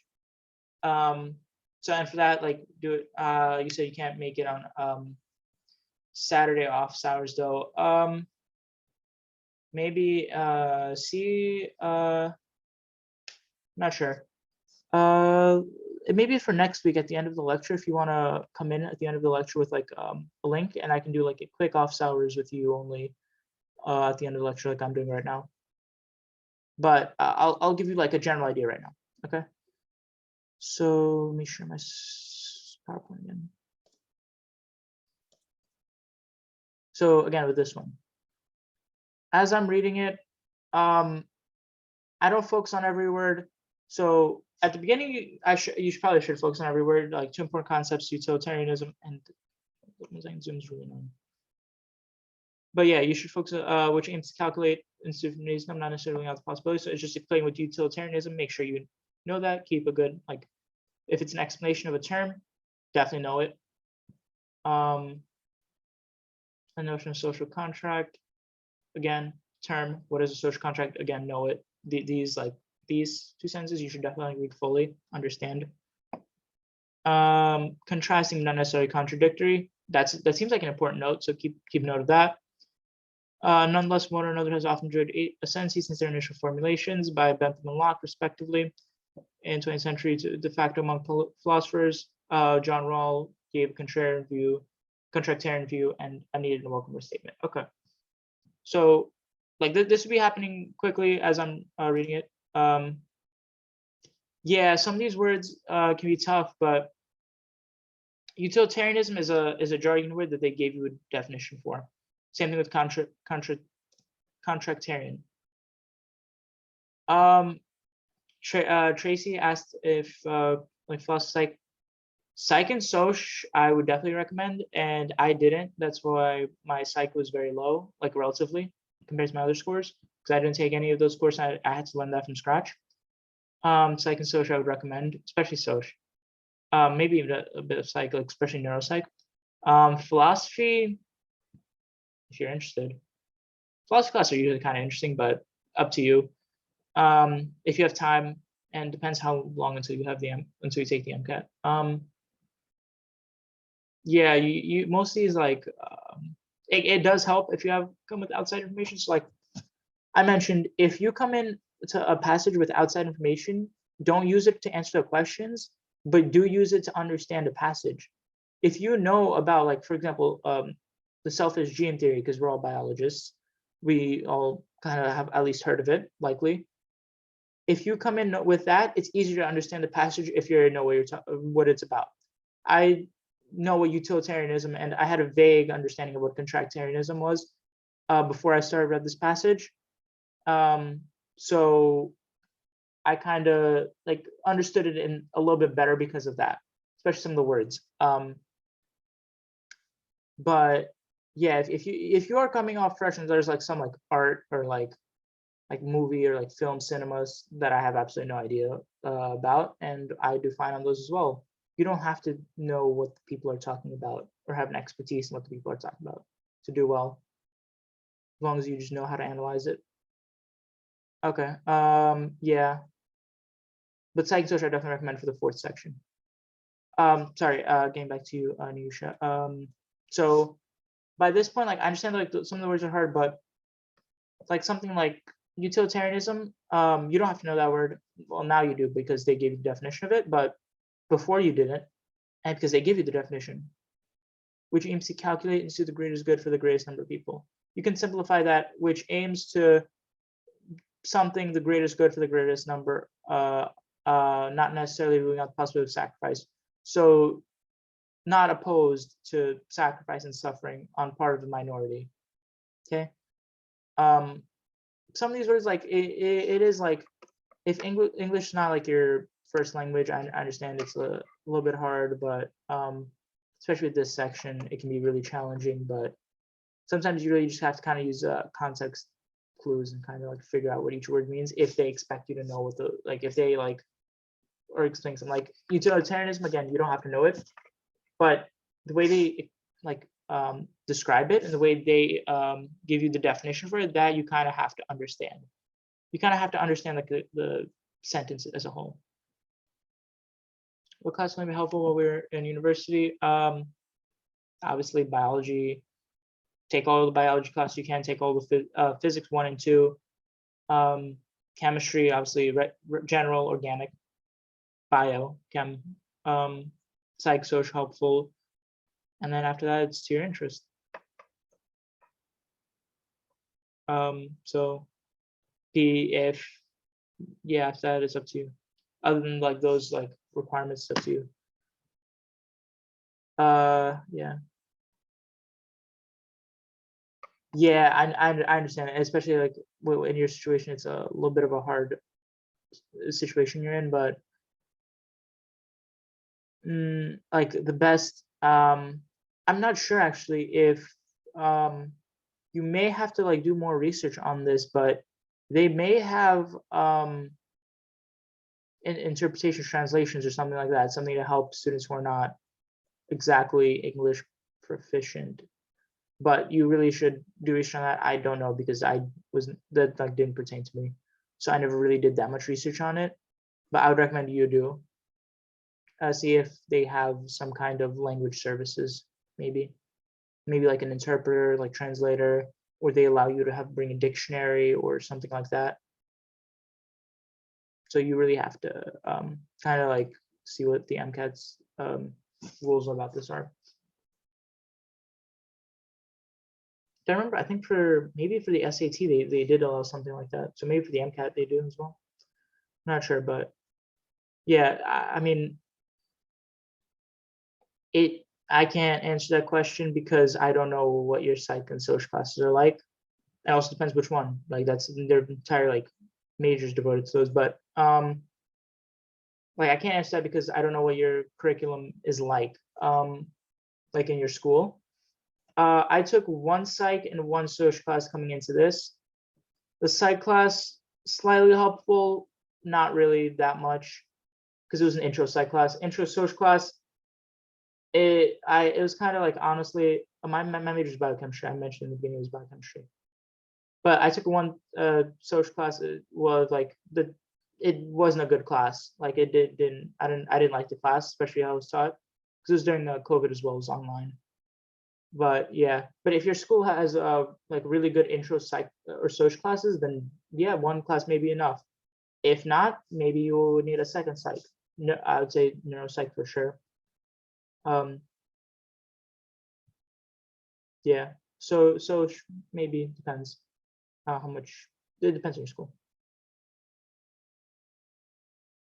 Is it helpful to be a STEM major? I'm not sure how to answer that. Like, if you, first of all, the MCAT does require you to take it will have requirements to actually take the exam, and your school, your pre-med office will let you know what they are for your school specifically, what courses.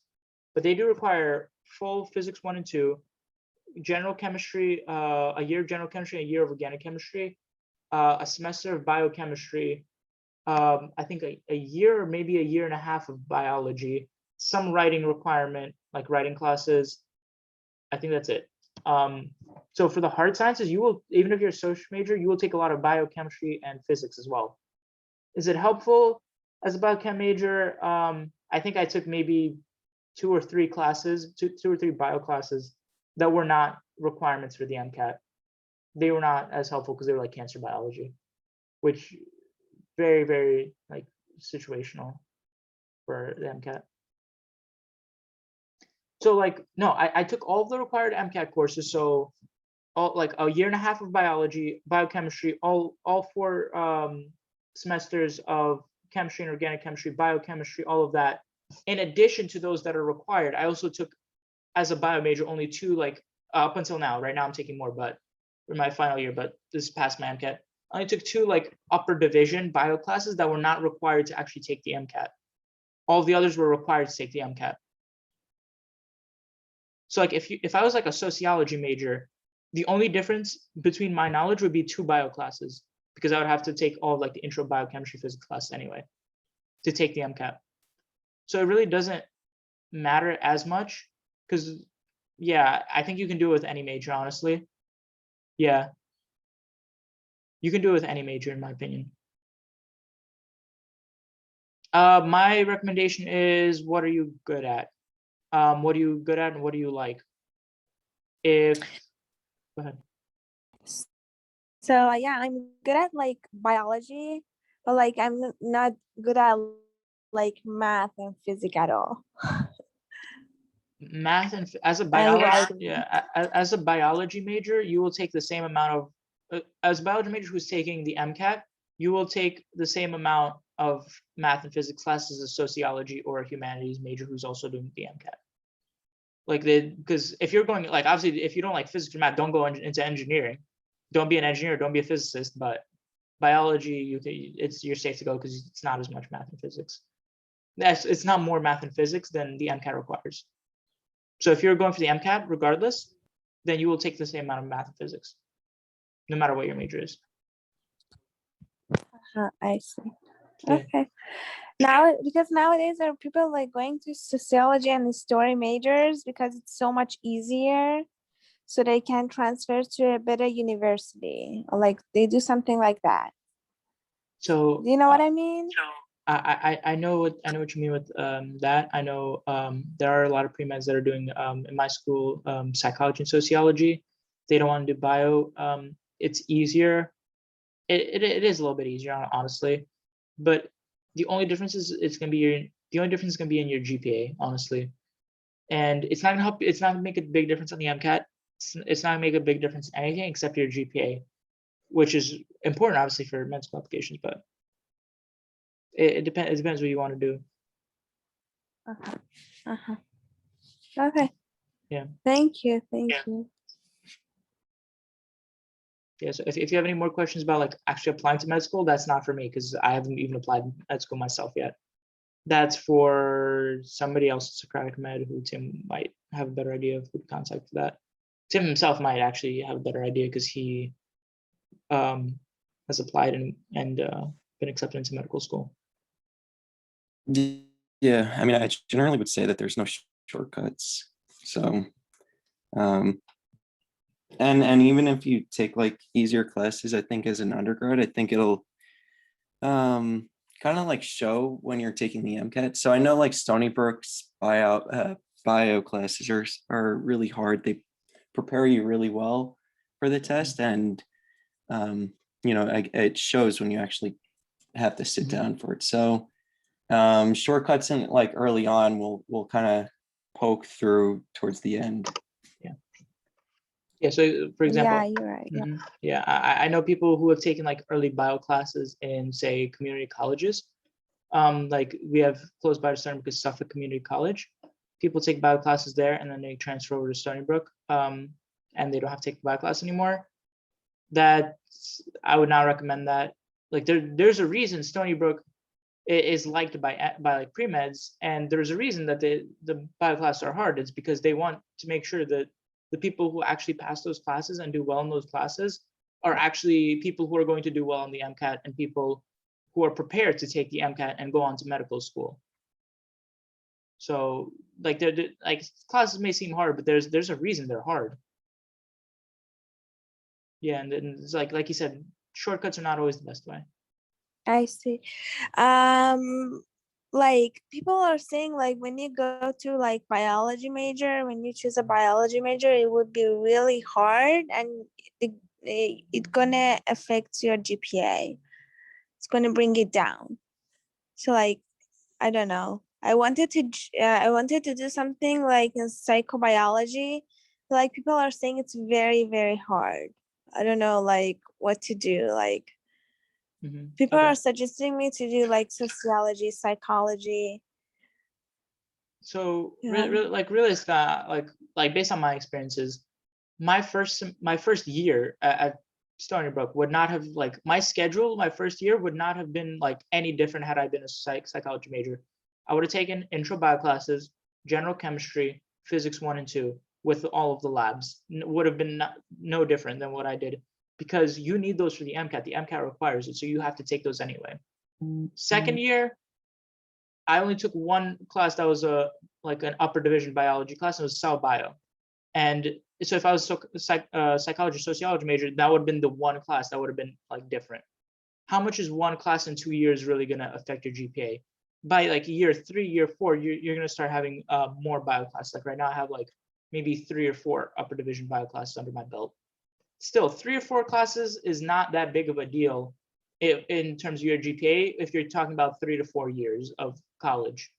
So they may be, but it's not. I don't think it's going to be like as detrimental to your GPA if you actually do like biology and if you actually are like good at biology and you actually are interested in it and you do put in the work. So what something I mean I would say is like if you're not interested in like biology, then like I don't know, like you're gonna have to suffer through a lot of it. Like you're gonna have to suffer a lot because there's a lot of biology that you have to take just for the MCAT. Plus, there's a lot more once you get into med school. But I don't know. Like if you want to do like also remember, majors can change at any point. Like I think I started off as an engineering major.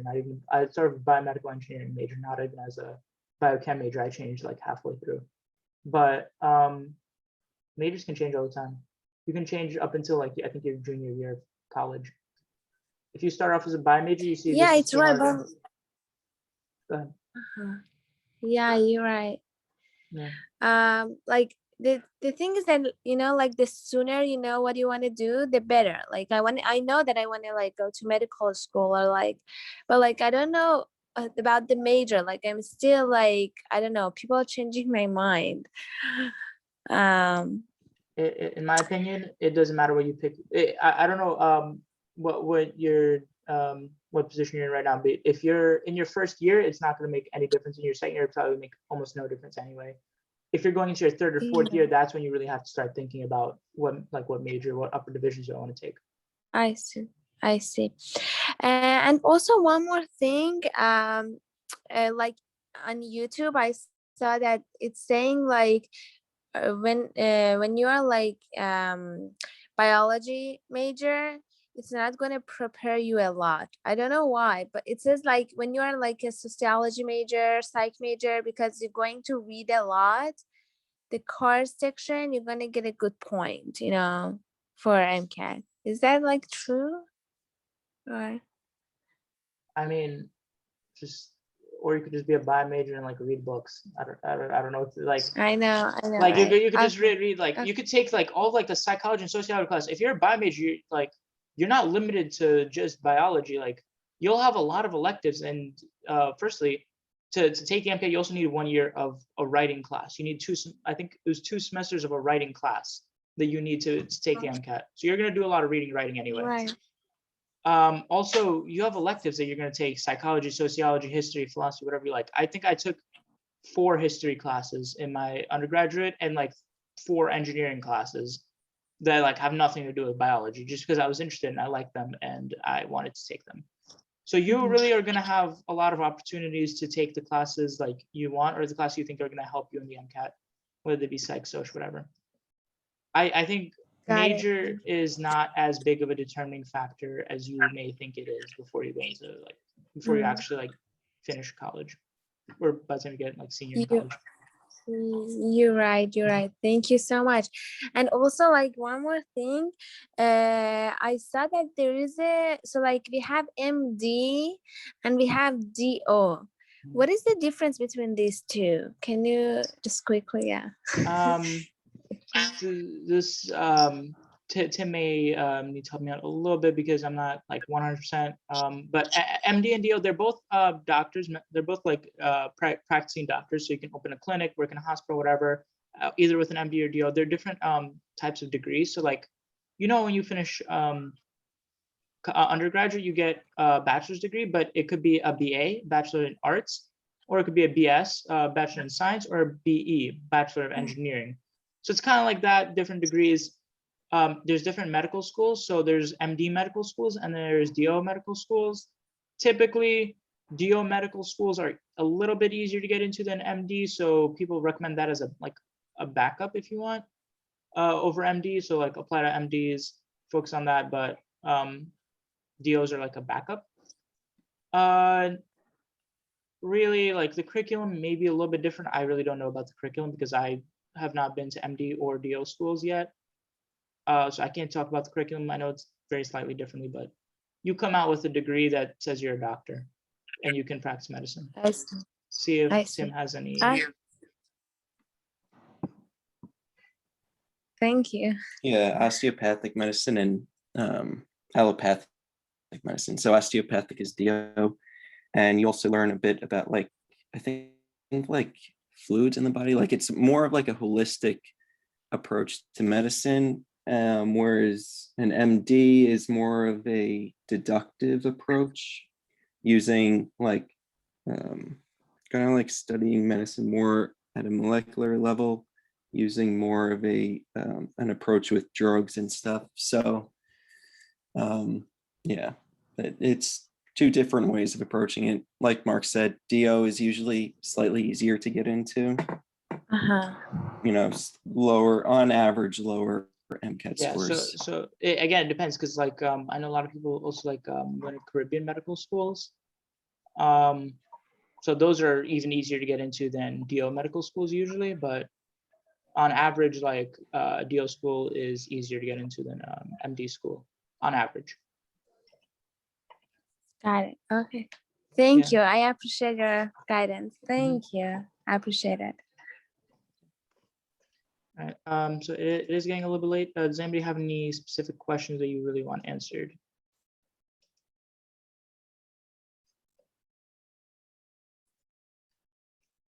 Looks good. No? Okay. So then I'm going to stop sharing and I think we're going to end for today. Again, feel free to come to office hours next Saturday, lecture next Sunday with Janelle. Yeah, so feel free to come out. All right. Awesome. Thanks, guys. Bye.